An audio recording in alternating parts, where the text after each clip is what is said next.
po jako akawuwo.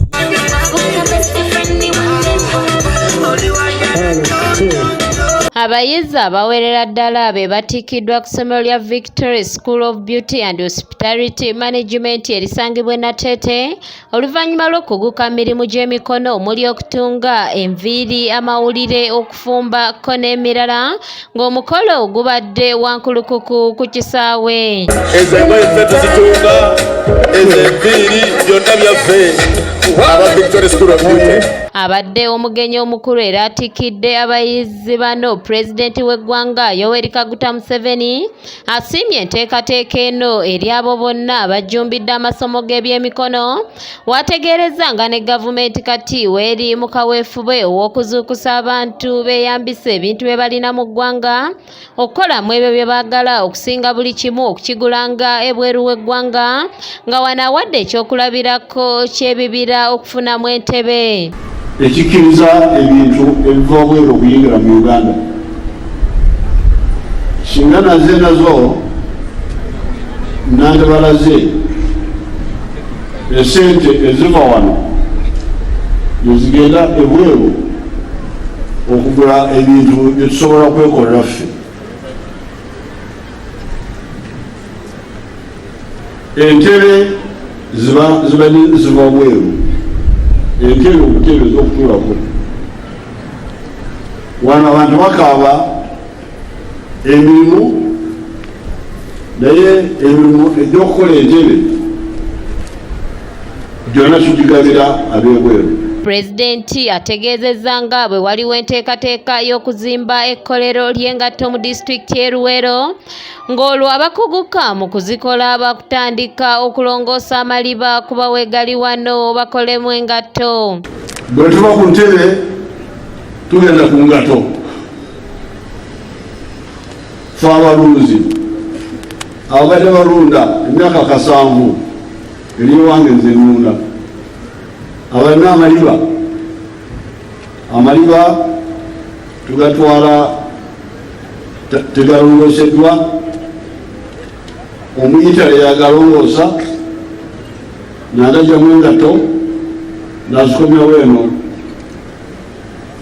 Ffe abeebase ne tugula entebe engatto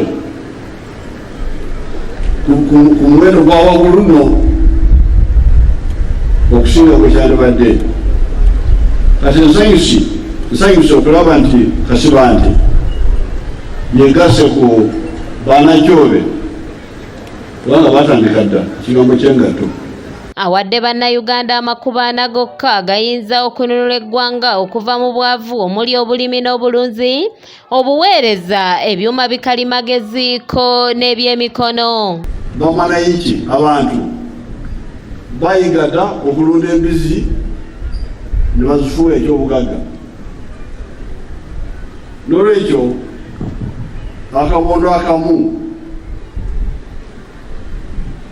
gy'osobola okusanga obugagga n'emirimu bwe bulunzi n'obulimi n'obuvubi obukola ssente, commercial agriculture.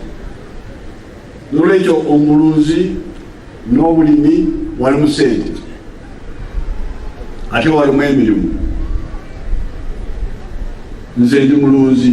Omumyuka wa Pulezidenti Edward Kiwanuka Sekandi yeebazizza omutandisi w'essomero lino olw'omulimu amakula wamu ne Pulezidenti ettoffaali ly'atadde mu byenjigiriza naddala obuyambi matendekero g'ebyemikono. To commend Mr. Robert Kasiban, a youth himself, for mobilizing his fellow youth to get skilled, to create jobs for themselves and even employ others. Your Excellency, Victory School of Beauty and Hospitality Management is a building block towards your crusade to create employment Minisita omubeezi ow'ebyenjigiriza ebisookerwako Rosemary Seninde annyonnyodde ku nteekateeka ey'okubangula abaana b'eggwanga eya skilling n'emigaso egigirimu era bw'atyo ne yeebaza n'omukulembeze w'eggwanga olw'eryanyi ly'ataddemu. Allow me to thank you for the Presidential Girl Child Skilling Program and for supporting Ugandans who have come out to be your foot soldiers, joining you in the struggle of skilling our people and building up human capital. Your Excellency, we thank you so much indeed, because I have no doubt and everybody here will be witness that without this peace, we wouldn't have been here. Omutandisi w'essomero lino Kasibante Robert annyonnyodde ku kyamuwaliriza okutandika ettendekero lino ng'aliko n'akaama kakubye gavumenti wamu n'abazadde. Nze mbadde ntambula ku maleediyo Your Excellency nga njogera ekigambo skilling kubanga bwe natambula ebweru nakitegera ne manya nti eggwanga lyaffe okugenda mu maaso n'abavubuka okubeera nga tebanoonya emirimu nga tebagira n'okuba enduulu nga bawerekera banyina abafuzi abatalina mulamwa ne mmanya nti skilling ye solution era mbadde ntambula mu ggwanga nga ntambula ku leediyo zonna lwakubangi Excellency akamotoka kange kakadde singa eggwanga lino singa buli muntu alina skilling naye awamugadde n'okutuukayo olw'okuba akamotoka ako gasobola kutambula mu byalo eyo.